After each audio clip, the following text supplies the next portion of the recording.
Oli Oli, es lunes.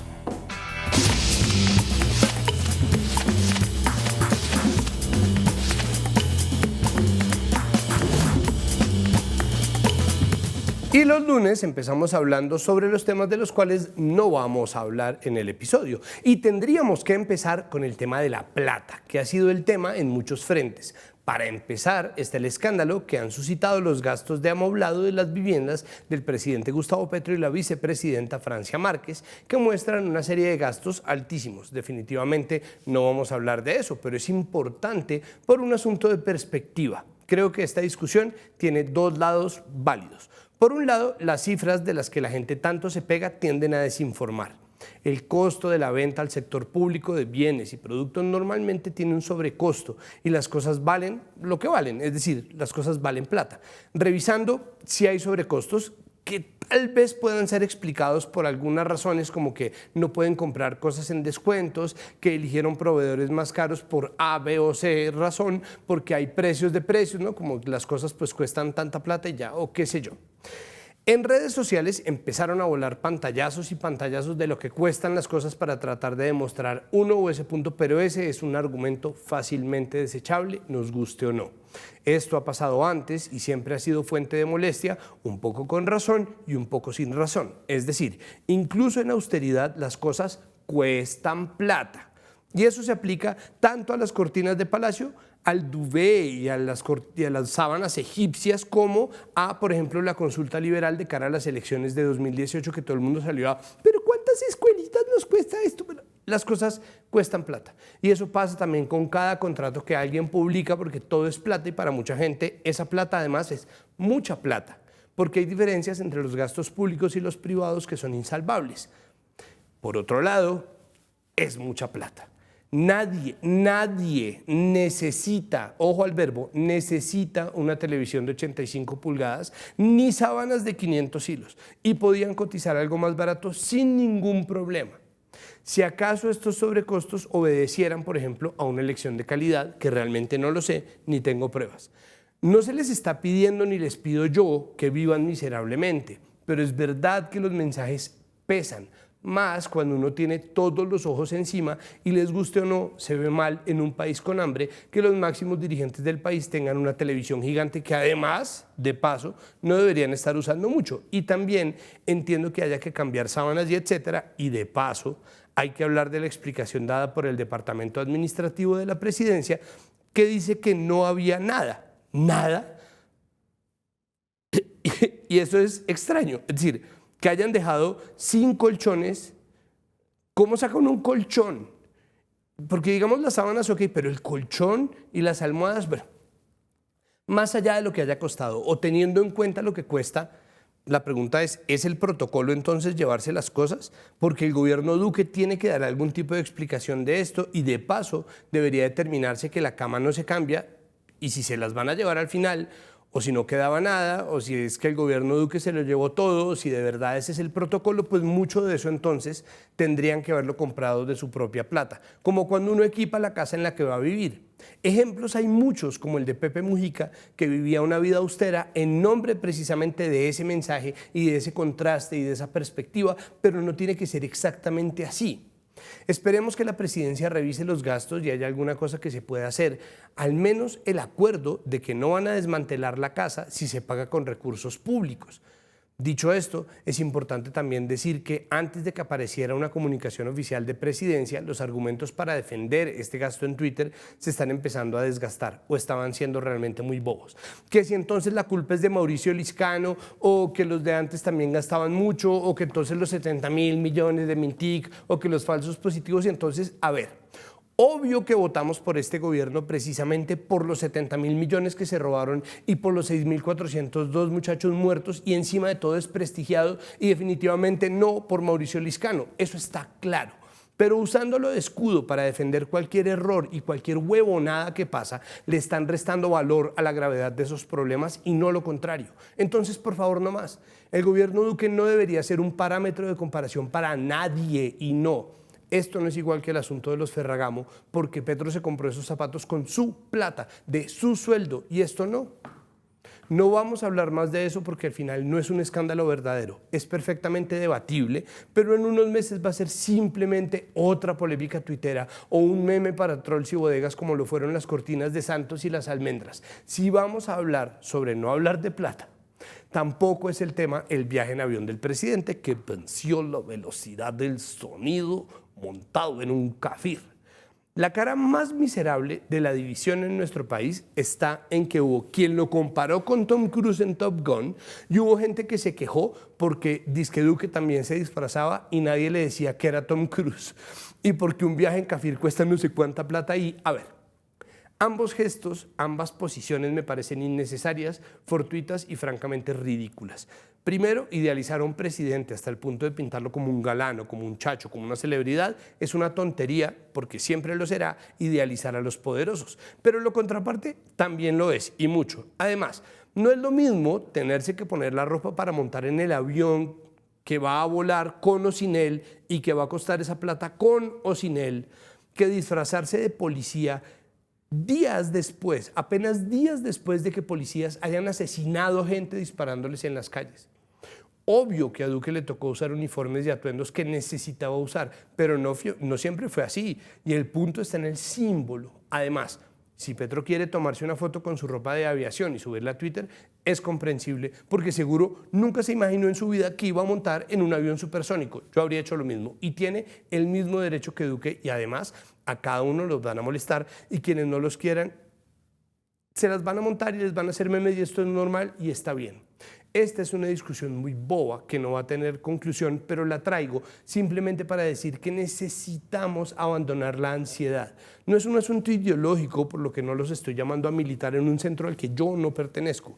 Es un llamado a que por favor nos concentremos en las conversaciones importantes. Si algo, deberían habilitarle el Cafir a Petro a ver si venciendo la velocidad del sonido llega temprano alguna vez a algo.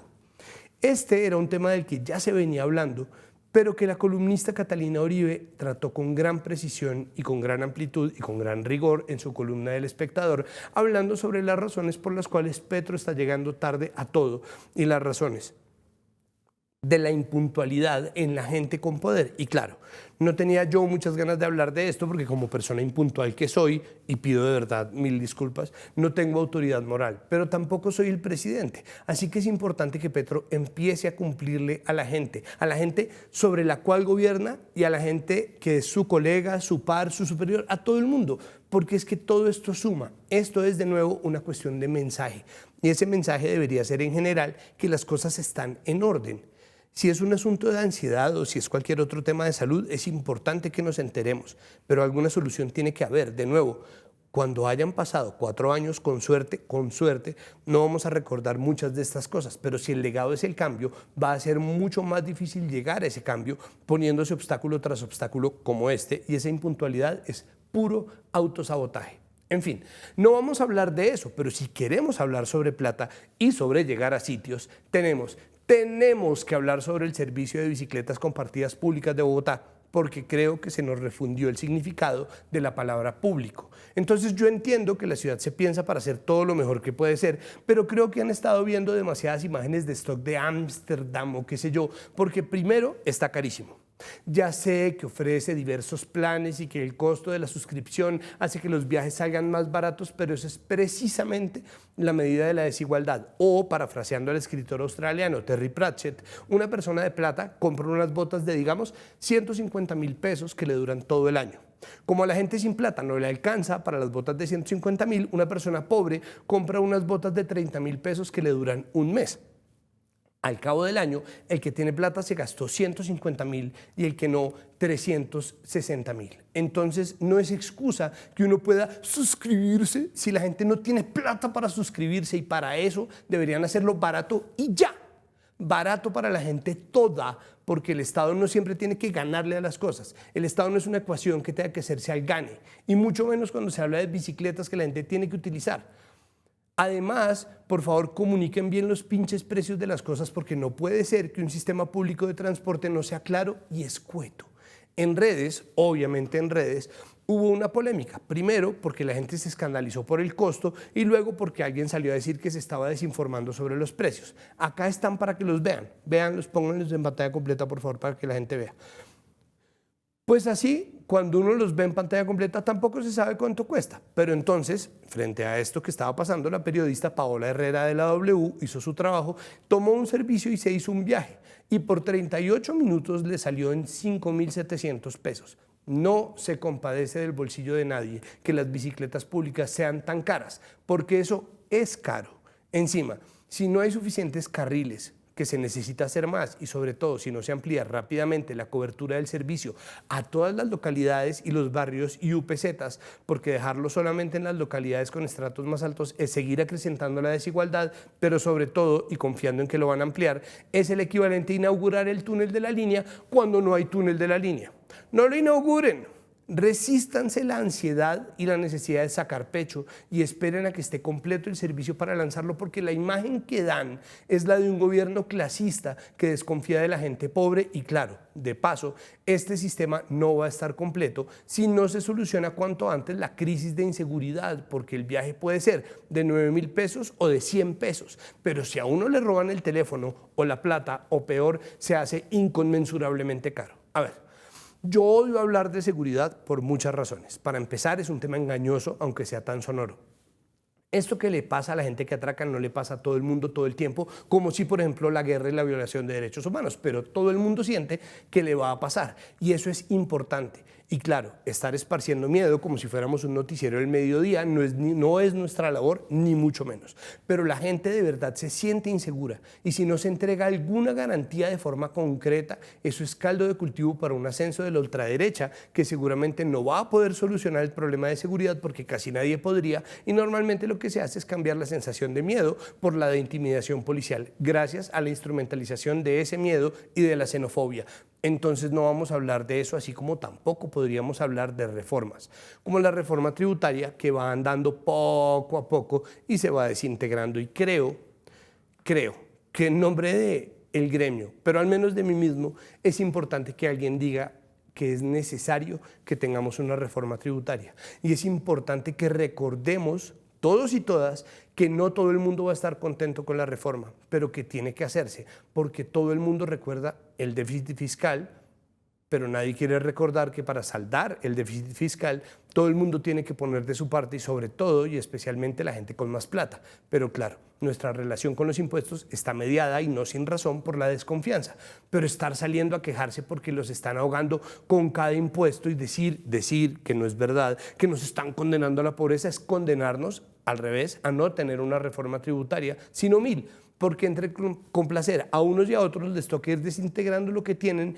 que incluso es posible que no sea definitivo y luego les toca hacer otra para cubrir el hueco que dejan con la que hicieron que no es definitivo y en esa nos la hemos pasado toda nuestra historia moderna. Yo, como lo dije en mi videocolumna de la semana pasada, porque, ojo, estrenamos videocolumnas de Mesa Capital, búsquenla en redes, creo que hacen falta dos cosas. Primero, una cultura tributaria estructural que haga que aprendamos a declarar impuestos sin que estemos obligados a pagar impuestos, para que nos acostumbremos a hacerlo, para que se construya una cultura tributaria verdaderamente estructural. Y segundo, un impuesto a la tenencia de la tierra, que es la verdadera y primerísima fuente de riqueza en este país, para que sea verdaderamente progresiva. Pero claro, eso obligaría a implementar ya o cuanto antes el catastro multipropósito para saber a quién le pertenece la tierra. Igual, toca hacerlo y de tierras no vamos a hablar, ni vamos a hablar del sueldo de los congresistas, otra reforma, porque avanza por fin un proyecto, otro de los muchos que se hicieron con este sentido desde el centro, la izquierda y la derecha,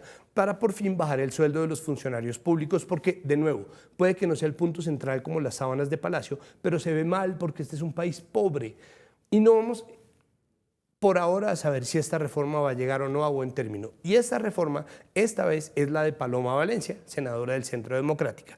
En este punto es muy difícil saber o decir si se van a reducir el sueldo o no, porque eso siempre avanza hasta que pero sigue ese tema, que no es nuestro tema, lastimosamente. Y lastimosamente no vamos a hablar tampoco de las revelaciones hechas por el diario País España, América, Colombia, donde muestran las conversaciones por chat de los ganaderos organizados en los cuales existen claras incitaciones a la violencia, ¿Ves, Gustavo? E incluso se usa de ejemplo al Ku Klux Klan.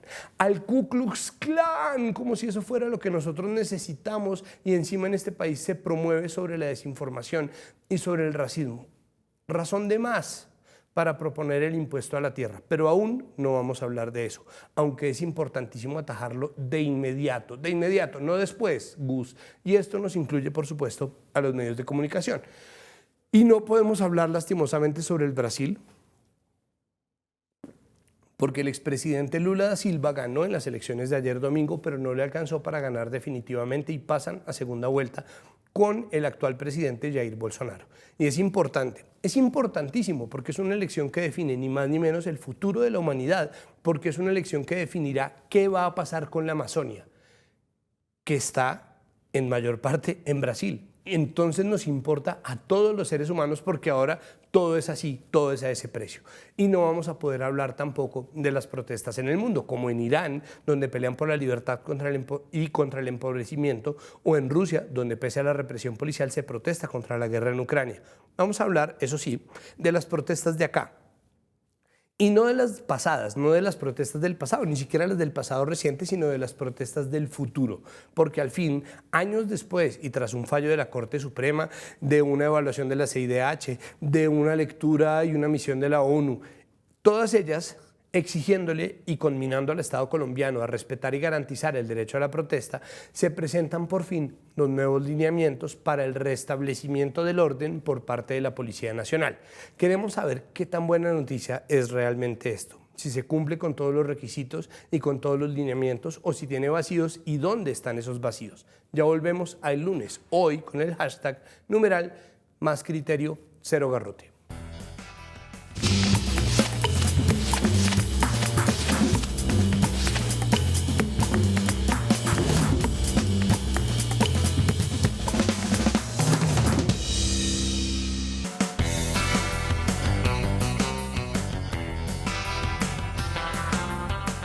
Volvemos al lunes, en redes nos encuentran como @capitalahora y nuestro hashtag de hoy es numeral Más Criterio, Cero Garrote. Nos encontramos para hablar sobre los nuevos lineamientos de cara a cómo se van a manejar las protestas de aquí en adelante y el nuevo cuerpo que pasa a reemplazar al ESMAD, con Paulina Farfán, defensora de derechos humanos, miembro de la campaña Defender la Libertad, Asunto de Todas. Bienvenida, Paulina. Muchas gracias, Santiago. Y se encuentra con nosotros Cristian Fajardo, profesor de Ciencia Política de la Universidad Javeriana. Cristian, bienvenido. Muchas gracias, Santiago, por la invitación. Bueno, vamos a empezar por el mero comienzo. ¿Cómo se crean estos lineamientos? O sea, ¿quién es la persona encargada de hacer estos lineamientos para entregárselos al público, para dejarlo determinado, y quiénes lo aprueban? ¿Cuál es el proceso de creación, Paulina?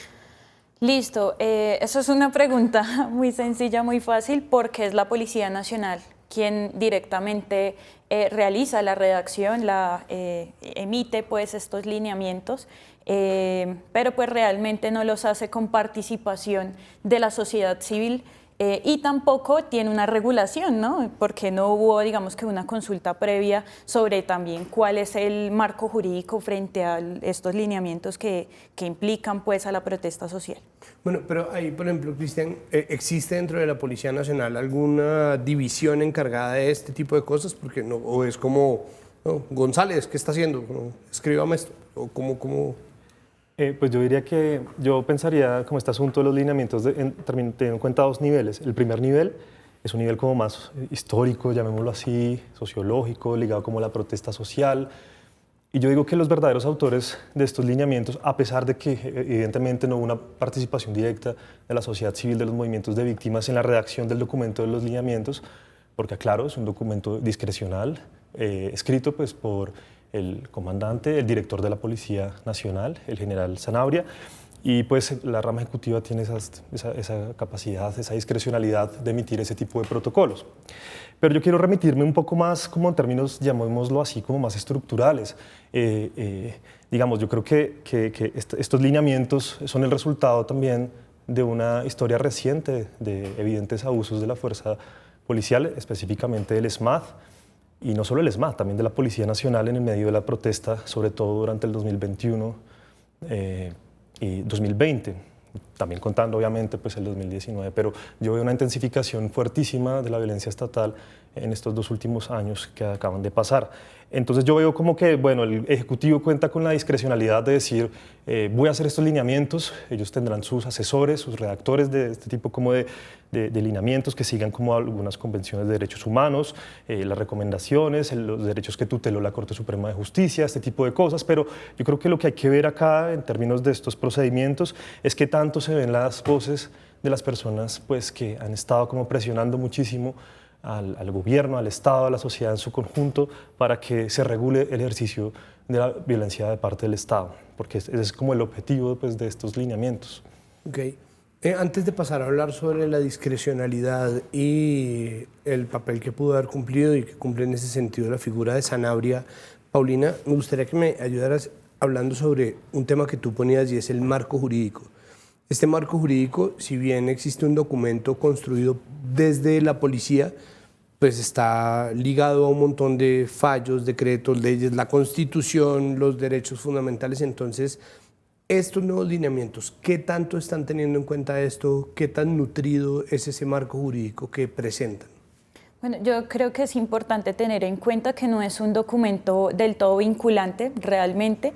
El documento lo que hace es recoger digamos que la normatividad que ya está vigente, ¿sí? No es nada nuevo, recoge una normatividad que ya está vigente incluso ya hace varios años y digamos que lo pone de una manera un poco unilateral porque solo habla de delitos, ¿sí? Solo habla o solo tipifica algunas conductas y algunas modalidades de la protesta social y las tipifica como delitos. Entonces lo que hace es, digamos que citar un montón de jurisprudencia, ¿sí? Que es lo que uno realmente se encuentra en el documento, pero pues realmente digamos que recoge algunos elementos, insisto, de una legislación que ya estaba de manera previa, pero pues no tiene un mayor rango normativo como lo tendría un decreto, una resolución, entre otros elementos pues del marco normativo de la legislación colombiana. Yo creo que es un documento que es más para catalogar, insisto, esas acciones de la protesta social como delitos, pero pues es para además mostrar una supuesta gestión ante la opinión pública, ¿no? Entonces es una gestión de, mire, estamos avanzando, mira, lo estamos regulando, pero pues de fondo no hay unas transformaciones estructurales ni en el SMAT ni en la Policía Nacional. Este documento es una clara muestra de esa falta de voluntad de transformación de las instituciones por parte del Estado, ni de prevenir vulneraciones a los derechos humanos y muchísimo menos de garantizar el derecho a la protesta social. ¿Cómo se vería en concreto un documento que verdaderamente busque esas reformas? Es decir, ¿cómo se verían esas verdaderas intenciones en el documento? ¿Qué tendría que tener un documento de esta naturaleza? Yo creo que más de un documento, las transformaciones estructurales pasan por muchísimas acciones, más allá de un documento que regule las funciones de la policía. Creo que es necesario, por ejemplo, partir de la doctrina de la policía. Es una doctrina que parte desde una visión militarista, del reconocimiento de los movimientos sociales como un enemigo interno, de un orden social tradicional, ¿sí? Que realmente pues, no vela pues, por la convivencia ciudadana, ¿sí? No vela por la convivencia humana en este nuevo gobierno, sino que pues, realmente busca un sostén de una sociedad, insisto, tradicional, muy ligada además a la Iglesia Católica. Esa transformación, pasa también por el reconocimiento de los hechos de las vulneraciones a los derechos humanos. Ese es un elemento supremamente clave, acabar con la impunidad y con la participación de la sociedad civil en esas reformas. ¿Qué es lo que quiere la ciudadanía? ¿Sí? Cómo la ciudadanía en sus casas, en las calles, se piensa el relacionamiento con la Policía Nacional. Creo que ese es un elemento supremamente clave. Pero dentro de esa participación ciudadana es necesario sí o sí que el centro esté en las víctimas de la violencia policial del país. ¿Cómo podría, no sé, entrar, por ejemplo, el Ministerio de Defensa, ¿no? Si se supone que esto pues, ha sido obviamente un gobierno que se ha centrado en el cambio, que es el gobierno que además fue elegido en gran parte por el papel que tuvieron las protestas, que además demostró que puede observar una protesta sin ningún tipo de represión, como ocurrió en las marchas del lunes 26, o sea, hace una semana exactamente. Pues entonces, ¿qué se puede añadir? ¿Existe la posibilidad, o sea, hay campo de mejoramiento? ¿Hay algo que pueda hacer el Ministerio de Defensa para participar de esa construcción? Yo creo, yo creo que Petro ha ido muy lento, digamos, y Petro ha comenzado como ni siquiera con unas reformas como graduales, ha empezado como a introducir algunas insinuaciones de reforma.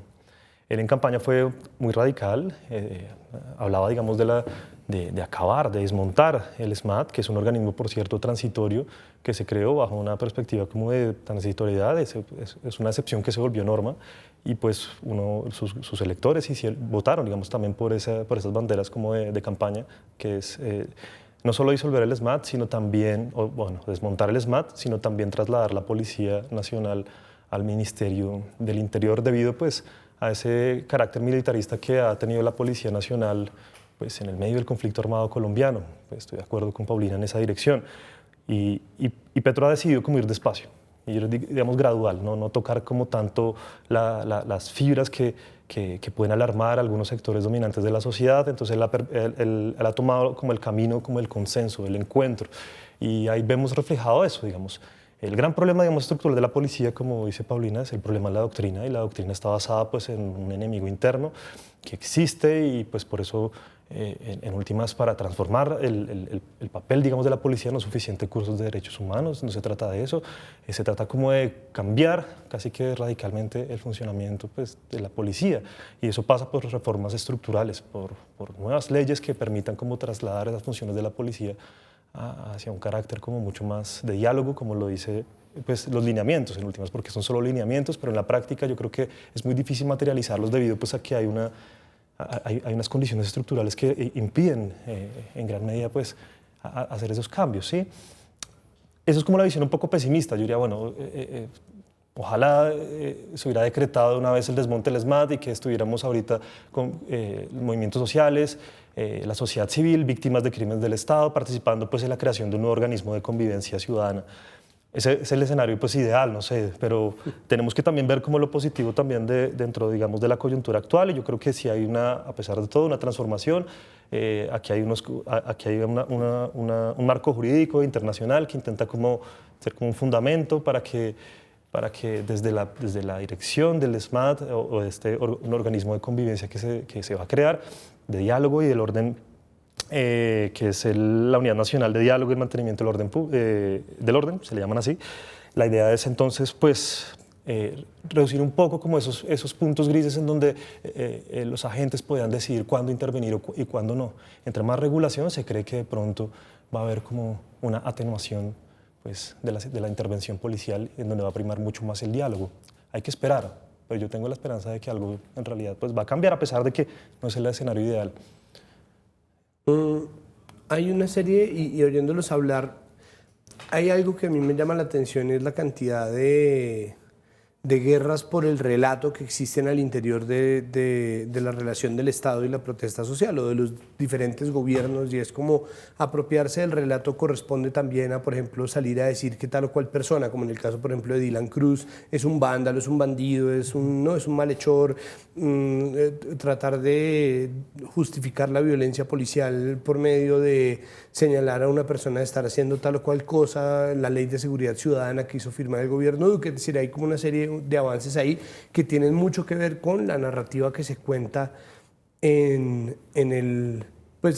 frente a los manifestantes, ¿no? El cuento del enemigo interno. Entonces, bueno, ¿qué hacer con ese relato? Es decir, ese relato empieza a cambiarse. ¿Cómo empieza a cambiarse, y qué tanto estos nuevos lineamientos estigmatizan a quienes se están manifestando? ¿Cómo queda la sola idea de la protesta social dentro de estos lineamientos y me llamó mucho la atención la palabra utilizada, restablecimiento del orden?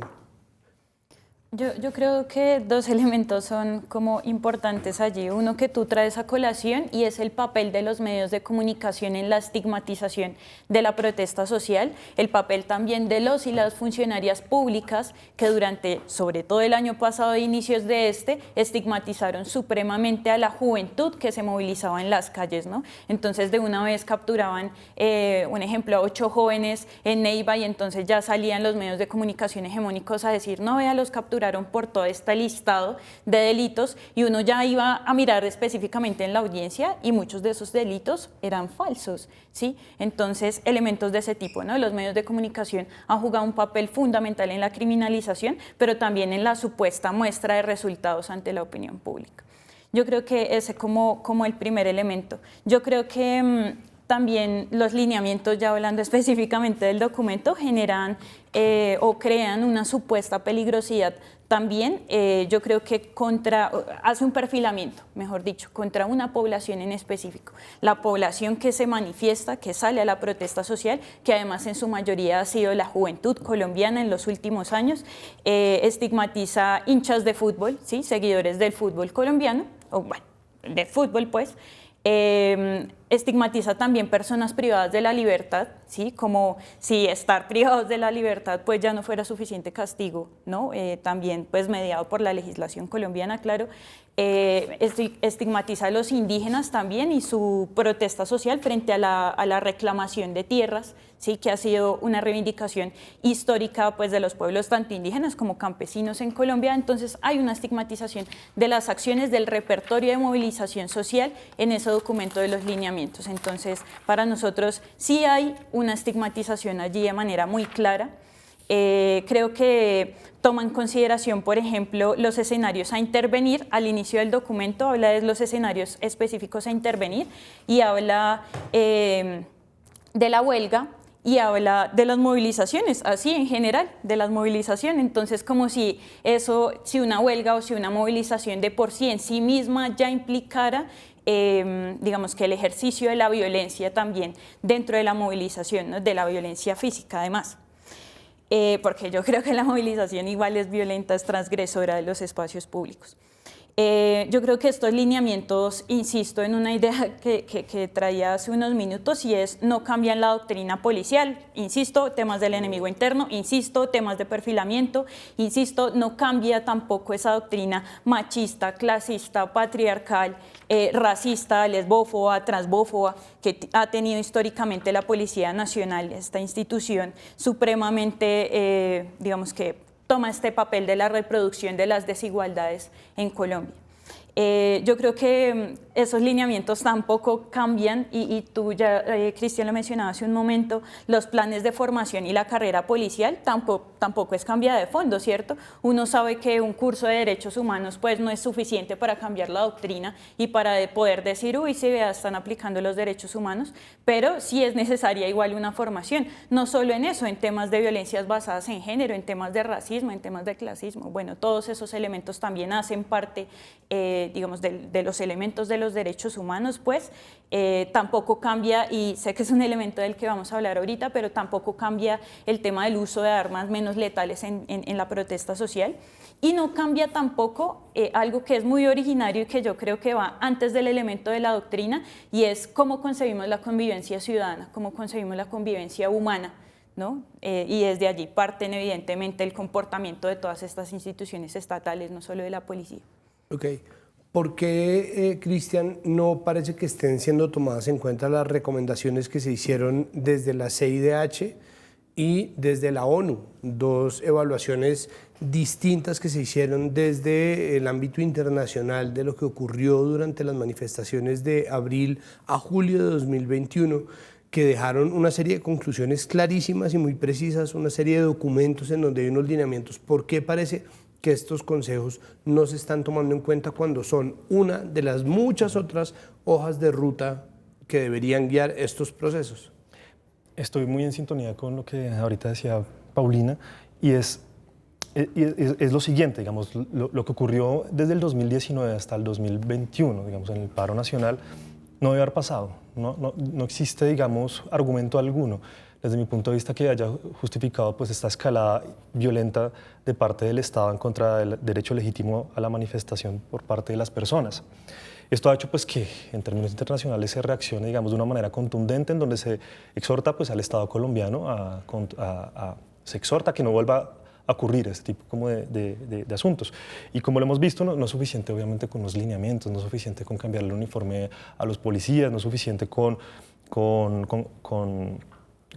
de nuevo, con unos protocolos específicos pues, para la intervención en marchas. Yo creo que el problema es muy complicado, la verdad. Es muy complicado porque como lo dice Paulina, esta doctrina del enemigo interno no es un problema, digamos, como de algunas personas que lo creen, sino es un problema que yo lo llamaría hegemónico, ideológico. Es muy compartido alrededor, digamos, de la opinión pública, la idea de que el que protesta es un vándalo, es un desocupado y que quiere como interrumpir el normal funcionamiento de las cosas que hace la gente y va a trabajar, etc.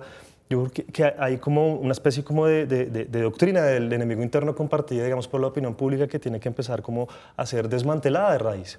Y digamos en eso tiene que contribuir no solo pues una reforma a la policía, a la doctrina de las fuerzas militares, etcétera, y todo esto, sino también un trabajo de transformación educativa, que yo creo que es lo que hace falta. Y quería decir otra cosa muy pequeña, y es que yo creo que como sociedad, para combatir esos virus ideológicos, esa hegemonía que dice que la protesta es violenta y que hay que reprimirla, se combate con ideas que yo creo que son muy realistas. El hecho, por ejemplo, uno ve el artículo 37 de la Constitución, el artículo 56 de la Constitución, son artículos en donde nuestra Constitución reglamenta el derecho a la protesta. Y no solo reglamenta el derecho a la protesta, y muchos juristas y positivistas jurídicos lo dicen, el derecho a la protesta es casi que una atribución que se toma en la sociedad para ejercer violencia tan legítima como la que ejerce el Estado. Y con violencia no me refiero como a cometer delitos o crímenes, me refiero a hacerse escuchar, ¿sí? Y tomarse una vía, parar el tráfico, hacer una huelga, hacer un graffiti, los repertorios de movilización social de los jóvenes, de las personas que salen a protestar, de las mujeres, etcétera, de los campesinos, pues obedece también a repertorios que son relaciones también de fuerza. Y la idea de estos artículos de la Constitución es proteger también ese derecho que tienen los ciudadanos para interrumpir el normal funcionamiento de las cosas. Yo creo que eso es un criterio fundamental para, no sé, una nueva educación política, una cultura política que no solo aquí en Colombia, en todas partes del mundo, estamos en un momento en el que el único lugar de protesta, el único lugar de manifestación política son las calles. Son las calles. Hemos visto pues, en todas las ciudades del mundo recientemente protestas masivas y también represiones brutales por parte de la policía. Y yo creo que es un tema que hay que pensar como sociedad, pues, como Colombia, y es un problema también global. Paulina, hábleme por favor sobre las armas no letales, que fueron protagonistas desde el 2019, de las cuales ya se había hablado, pero que pues, empezaron por cobrar la vida de personas, es decir, que fueron utilizadas de forma letal finalmente. Y esto pues, fue una discusión que tuvimos desde 2019 y que no ha parado. ¿Qué pasa o cómo se contempla el uso de estas armas dentro de los lineamientos? ¿No se suprime, se regula de alguna manera? ¿Cómo está? Bueno, según la ONU, porque según nosotros es otra cuestión también de las discusiones que hemos tenido entre organizaciones de derechos humanos, pues yo creo que hablando específicamente de los lineamientos, estos lineamientos no recogen para nada, digamos que lo que dice el protocolo de la ONU frente al uso de armas menos letales. Yo creo que pretende, pues de nuevo, o insiste más bien en que el uso de estas armas se haga de manera excepcional, el uso de la fuerza se haga de manera excepcional, pero pues eso, como diríamos en la casa, ya es cuento viejo, ¿sí? Y realmente lo que está pasando en las calles pues es una cosa muy diferente. 2021 fue un año que absolutamente nos demostró lo contrario, ¿no? El documento de la ONU habla sobre los principios de legalidad, precaución, necesidad, proporcionalidad y no discriminación. Claramente estos elementos no se han venido cumpliendo los últimos años y yo creo que muchísimo más atrás. ¿Cuáles son esos principios? Legalidad, precaución, necesidad, proporcionalidad y no discriminación. Okay. Esos son los elementos, los principios retomados por la ONU. Yo creo que las 1.929 personas heridas del año pasado no lo demuestran, creo que las 116 personas víctimas de lesiones oculares no lo demuestran, creo que las 3.543 personas detenidas, en su mayoría de manera arbitraria, no lo demuestran. no lo demuestran tampoco las 343 vulneraciones a defensores y defensoras de derechos humanos, tampoco las 106 violencias basadas en género en protesta, que además solo se documentaron hasta el mes de mayo por la Defensoría del Pueblo, de ahí para adelante no sabemos cuántas más fueron. Pero sí, yo creo que saber sobre derechos humanos y la aplicación del tema de derechos humanos no es solamente promulgar ahí un manual que realmente los funcionarios y las funcionarias también no van a consultar nunca y no van a aplicar nunca, ¿no? Porque existen dos riesgos en la calle frente al uso de armas menos letales, y es uno, pues que es inherente al armamento, ¿sí? Es decir, si tiran un gas lacrimógeno, por más de que sea un espacio abierto y demás, pues hay una intoxicación, ¿sí? Por el gas lacrimógeno, pues por todos sus compuestos químicos, pero existe además el riesgo, pues, de la persona de quien acciona el arma, ¿no? Entonces, falta de formación, falta de comunicación, tanto con sus superiores como en temas de formación, insisto, falta también, por ejemplo, yo creo que de sensibilidad y de humanidad también frente a las agresiones y vulneraciones cometidas en términos, pues, de protesta social. Yo creo que el manual tampoco hace esas limitaciones, no establece riesgos, sino habla tampoco sobre el tema de la ilegalidad, que ocurrió mucho el año pasado, tanto de armas de menor letalidad como incluso se evidenció el uso de armas letales en protesta social, ¿no? Entonces, por ejemplo, que le disparen un gas lacrimógeno a una persona directamente al cuerpo, eso ya de entrada es ilegal, ¿sí? Entonces, y eso evidentemente sigue pasando en las calles, eso lo demuestran, por ejemplo, las 5 lesiones oculares que han ocurrido este año en el país. ¿Sí? Entonces, eso sigue pasando, y pues con la formulación de unos lineamientos, por más de que quieras tú transformar eso, pues evidentemente no es suficiente, y además son lineamientos que ni siquiera tocan esos elementos. Entonces, decir eso, yo creo que la legislación colombiana también se ha limitado bastante, ¿sí? En este tema del uso de las armas menos letales. Por ejemplo, en las diferentes normativas, ahorita hay 3 normativas que regulan específicamente este tema. Se me escapan los números de las normas, pero sé que ahí solo mencionan, digamos, cuáles son las armas y ya, ¿sí? Realmente no conocemos a profundidad cuáles son las características, pero sobre todo cuáles son las consecuencias y los impactos en la población, tanto médicos, psicosociales, incluso ambientales, incluso hacia los animales y demás, que puede generar el uso de estas armas. Ni siquiera hay estudios en Colombia realizados para el uso de las armas. El año pasado, por ejemplo, estrenaron la Venom aquí, que la estrenaron en Popayán, luego la trajeron a Bogotá, al Portal Américas, Portal Suba, y por ejemplo la accionaban desde las tanquetas o desde el piso, y no sabemos ni siquiera cuál es el correcto funcionamiento del arma Venom en protesta social, por ejemplo. ¿Sí? Entonces hay un desconocimiento amplio, que yo creo que es un desconocimiento además intencional, y hay un desconocimiento, por ejemplo, también de los manuales de formación sobre el uso de las armas para los funcionarios policiales, ¿no? Entonces, esto creo que es un gran elemento a tener en cuenta, porque sobre esos vacíos se pueden decir muchas cosas, y es claro en decir, el primer elemento es conocer las armas, conocer sus impactos, sus consecuencias, y conocer pues su debida utilización. Ahora, nosotros desde las organizaciones tenemos unas apuestas que van mucho más allá de eso, ¿cierto? Que es como, por ejemplo, que ya no se utilicen balas de goma en protesta social. ¿Cuántos ojos no han sacado las balas de goma? Por ejemplo, que se dejen de usar gases lacrimógenos en protesta social. ¿Cuántas personas han fallecido por ahogamiento con el gas lacrimógeno, por ejemplo? Digamos que esta discusión creo que es como de largo aliento, ¿no? Son como unas apuestas muy claras frente al uso de este armamento, que además nosotros diríamos, para terminar el punto, y es: no son armas de menor letalidad, son armas potencialmente letales, según lo ha demostrado la protesta social en Colombia en los últimos años. Bien, vamos a hacer una pausa y al regresar vamos a darle un poco un cierre a este tema. Entonces, pues nada, ya regresamos el lunes.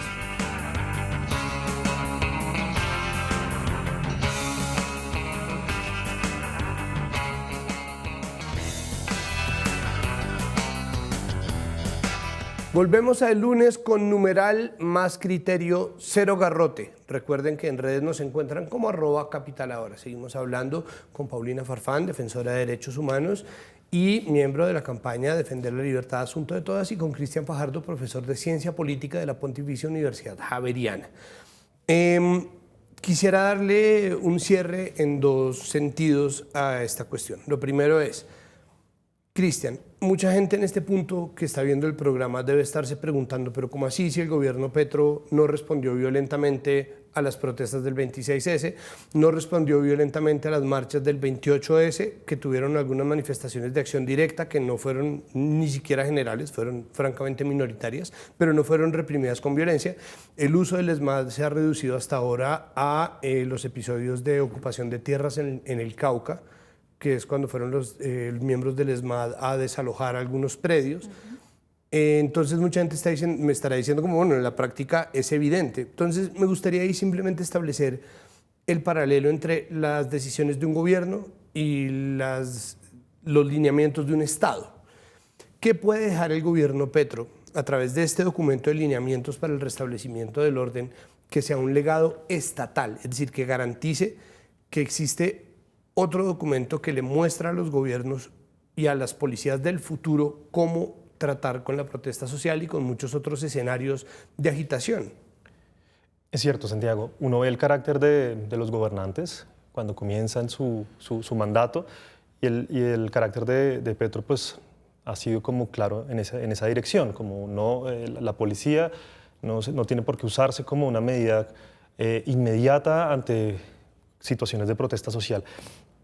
Lo que la gente hoy le inquieta mucho es cuando se acaba el gobierno de Petro, como tú dices, ¿sí? ¿Qué va a pasar cuando llegue alguien que quiera usar la policía como primera medida y acabamos con este procedimiento y sacamos un nuevo procedimiento, ¿cierto? Para la policía, en donde se privilegia más la represión que el diálogo y ese tipo de cosas. Yo creo que el reto es gigantesco. Yo creo que debe ser un trabajo constante, no solo pues, del gobierno de Petro, sino pues, también por parte de la sociedad civil, los movimientos sociales, las víctimas de crimen de Estado. Le tienen que recordar pues, que uno de los compromisos del gobierno es transformar el Estado. Y no solo transformar el Estado, pues la composición, digamos, de las leyes y este tipo de cosas para proteger la protesta social, que desde mi punto de vista es un derecho sagrado, hay que verlo así, también tiene que estar acompañado de una transformación cultural. Y con esto me refiero a que nos preguntemos como sociedad en su conjunto y que el Estado nos exhorte a preguntarnos como sociedad en su conjunto que la protesta social es una forma de expresión de la movilización ciudadana. Y yo creo que reconocer eso, que lo que hace que una manifestación sea manifestación son los argumentos que trae consigo, a pesar, digamos, de las evidentes formas de agresión, de fuerza, este tipo de cosas que emergen, es la manifestación de personas que están protestando en contra de algo. Pero la gran pregunta es ¿contra de qué? Yo creo que la transformación cultural tiene que estar ligada en torno a esta idea de que la protesta social sirve para hacer visibles formas de violencia invisibles. La desigualdad, el racismo, el patriarcado, las formas de capitalismo salvaje, todo este tipo como de violencias que son súper ocultas en nuestro tejido social, en nuestras formas como de comprender el mundo, solo se hacen visibles con la protesta social. Y hay que, yo creo que resaltar que las personas que salen a las calles son verdaderos héroes y heroínas, que ofrecen su cuerpo casi que una causa de todos, causas universales. Y si nosotros no aprendemos a ver eso como sociedad, no vamos a transformar, los cambios jurídicos no van a servir para nada. Necesitamos una transformación cultural que nos permita como comprender que hay violencia circulando en nuestra sociedad y que se hacen visibles en ciertos momentos. Es problemático cuando unos jóvenes bloquean una vía, pero no es problemático cuando tenemos una ciudad atestada con trancones infinitos, personas gastándose 6 horas al día metidas en un bus, ese tipo como de bloqueos en vía debido como a unas políticas que no han sido muy bien pensadas. Eso sí no es violencia. Entonces a veces como que la movilización pone en la discusión cosas que no son vistas y es la única alternativa. La sociedad moderna no ha encontrado ninguna alternativa para hacer visible la voz de las personas oprimidas dentro de una sociedad, que es la protesta. Sí, dicho sea de paso, además que es un derecho que aplica incluso también a las minorías, a los nichos, a las reclamaciones de 2 personas, de una persona. Exacto. Y la protesta en ese sentido es un mecanismo que está ahí precisamente para todo el mundo, como lo están los lineamientos que deberían regir.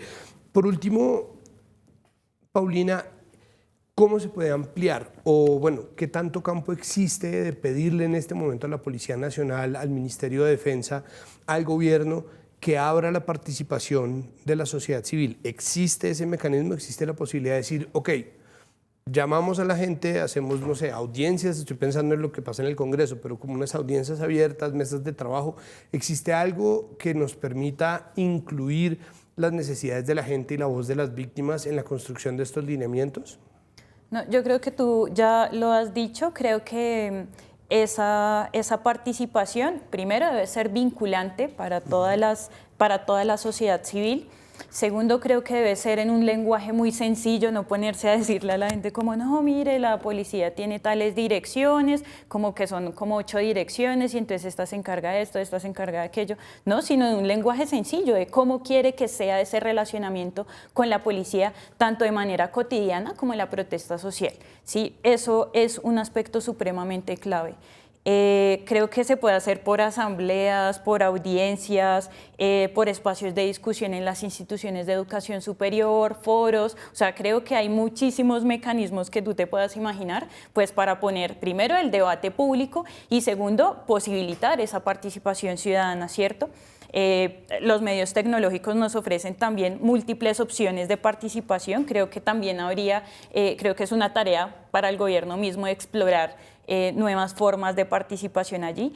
Creo que esto también, y a lo mejor no es tan chévere de escuchar porque incluso para uno es difícil de asimilar, pero eso va de la mano con la participación de la población entera en ese cambio cultural del que nos hablaba Cristian, ¿cierto? Porque es que no solo se tiene que reformar a la policía, sino cómo reconocemos, cómo nos entendemos con esta institución, con estos funcionarios policiales, ¿sí? Desde la cotidianidad, insisto. Entonces, ¿cómo dejo de ver en la medida que dejan de agredir y dejan de vulnerar a los derechos humanos, entonces cómo dejo de ver a esa persona que tiene el uniforme puesto como un posible vulnerador de mis derechos humanos, ¿no? Entonces eso trae consigo un cambio cultural muy importante. Creo que además la participación de la ciudadanía no se reduce a la formulación y ya, sino que pues debemos hacer veeduría de la ejecución de todas esas nuevas políticas y normativas que puedan, digamos que salir en estos 4 años o más adelante, pero que además una veeduría ciudadana que también esté allí en lo cotidiano, ¿no? Que esté todos los días trabajando realmente por velar, digamos que por esas buenas funciones, ¿no? Por parte de la Policía Nacional y por la no comisión de delitos finalmente en las calles por parte de esta institución estatal.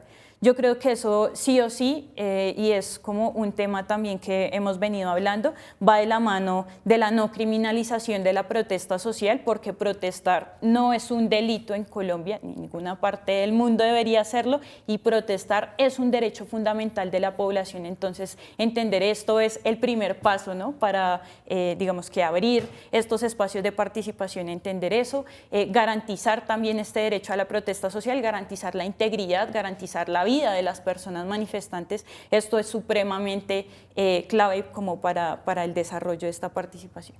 Perfecto. Pues les agradezco muchísimo, Paulina y Cristian, que hayan venido esta noche el lunes. Y vamos a cerrar nuestro episodio con una editorial que teníamos previamente preparada, pero que obviamente la participación de nuestro invitado e invitada alimentan.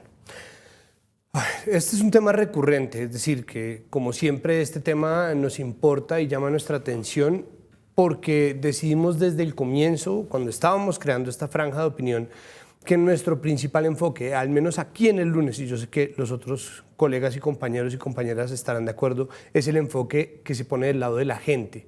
Porque la gente es a la que se supone que las democracias representan, pero al tiempo es a quienes más se defrauda y se violenta en nombre de razones de Estado que no se justifican ni se explican.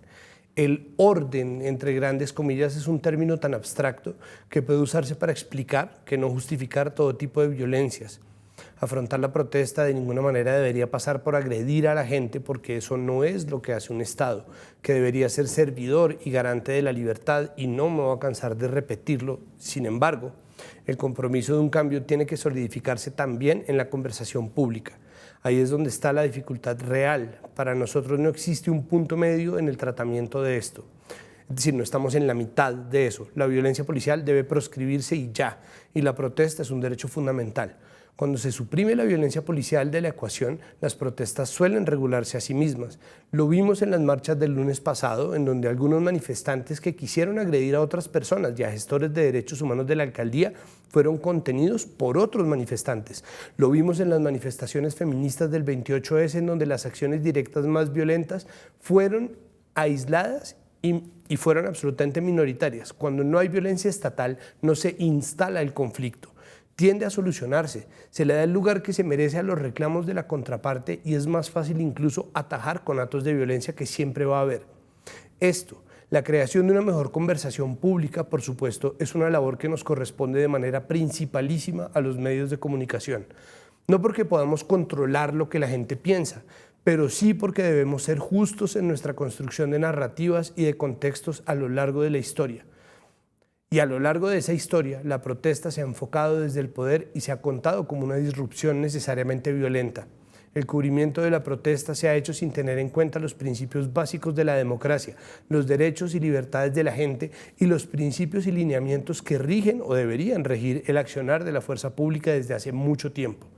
Si los mismos medios que consume el público en general pintan a quienes se manifiestan como enemigos, si generalizan, estigmatizan y privilegian el tráfico, por ejemplo, por encima de las reivindicaciones sociales, si se prioriza el enfoque punitivo y no se mejoran los debates a disposición, si no se piensa bien en qué debería ser un Estado frente a la gente que se muestra inconforme con un gobierno y si no se entiende ni se explica la diferencia entre el Estado y el gobierno y los límites de ese orden que a veces se nos presenta como lo más importante que existe. Aunque no sepamos qué es, somos responsables también de esa enemistad, de esa violencia. Los falsos positivos judiciales, los abusos abiertamente demostrados por parte de la fuerza pública y las narrativas victimizantes que incluso violentan a familias de personas asesinadas por protestar, o incluso violencias repudiables por parte de manifestantes como la de la señora que gritó consignas racistas contra la población afrocolombiana y la vicepresidenta Francia Márquez, requieren un tratamiento que no esté cifrado en lo punitivo, porque puede que la ley lo ampare, pero se dan mensajes equivocados que solo pueden recrudecer el problema, ni qué decir del señalamiento hecho por el presidente Petro a través de Twitter, que es desproporcionado y puede acabar mal por no tener claras las dimensiones de la diferencia entre el poder de un presidente y el de un ciudadano o una ciudadana, aunque se haga en Twitter. Como siempre, nuestra petición es que se dialogue. Diálogo para todo lo referente a la democracia, que es también el cúmulo de muchas conversaciones, respeto al descontento y a la diferencia, y también, porque no es suficiente con este concepto abstracto, una comprensión profunda de lo que supone el marco jurídico que nos da, sin ir más lejos, la Constitución del país y los principios fundamentales sobre los cuales se describió el papel de la fuerza pública. La ambigüedad, en este sentido, siempre será caldo de cultivo para la represión. Que estemos pensando en nuevos lineamientos puede ser signo de algo positivo, pero no se puede ser tibios en ello. Ese es un cambio que, de no darse, va a afectar a la gente menos favorecida y va a deteriorar el equilibrio interno del Estado. Rigor y reglas claras en defensa de las personas, todas ellas. Lo que pedimos, en resumen, es que se institucionalice el criterio, que se institucionalice la responsabilidad aceptada por parte del Estado como garante de libertades, pero además que se logre pasar del papel, que es nuestro eterno amigo, en donde cabe todo y en donde escribimos infinitamente las reglas que luego no cumplimos, y se concrete eso en verdadera acción en defensa del derecho a la protesta, de la vida y de la libertad de las personas. Hasta aquí el lunes. Recuerden que Mesa Capital también tiene podcast. Capital Político analiza semana a semana, 2 veces a la semana, la vida política de Colombia, Bogotá y el mundo. Busque este y otros podcasts entre las producciones de Capital Sonoro, el área de contenidos sonoros de este sistema. Hasta luego, nos vemos la próxima semana. Muchas gracias por su audiencia.